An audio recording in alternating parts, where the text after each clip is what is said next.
in addition to all of the rainy afternoons that we have. And when the garden gets too wet and the soil stays wet, especially when it stays wet during the nighttime, your veggies like your squash, your zucchini, your cucumbers are the ones that are most susceptible to powdery mildew. So what is powdery mildew? Well, it is a powdery mildew that forms on your plants, and I have some that has formed on my squash plant. So I'm going to show you exactly what it looks like.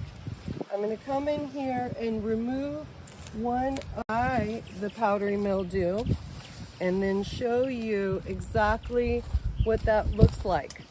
So you can see it is a white powder that does not rub off. Abby, could you hand me a bag? And when you have powdery mildew on your leaves of your plants, and that's what it looks like, you want to remove, thank you so much, the leaves that are the most strongly affected by it, because this leaf is not going to bounce back and is not going to benefit the plant in the future. We're working to remedy it. So we know what the root cause issue is, right?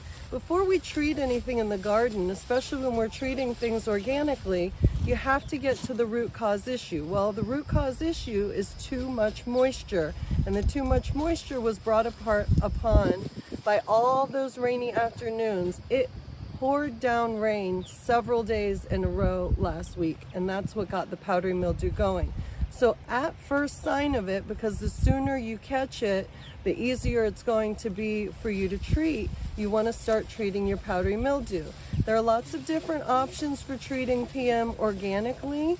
We like to use the Monterey biofungicide, and we mix that with some prebiotic, 1 tablespoon of each. I have my trusty sprayer bottle here where I've put 1 tablespoon of the Monterey biofungicide and 1 tablespoon of the prebiotic. Shake it up really well. We've been shaking it up all morning, but you want to make sure that mixture is mixed up really good, and that's in 1 gallon of water. Okay? And when you remove the leaves with the powdery mildew, dispose of them immediately. I'm putting it into my bag, and I'm going to make sure this gets out of the garden, because powdery mildew can spread and it travels in the wind. So you want to be able to remove that from the garden and make sure you're not exposing any of your other plants to the PM.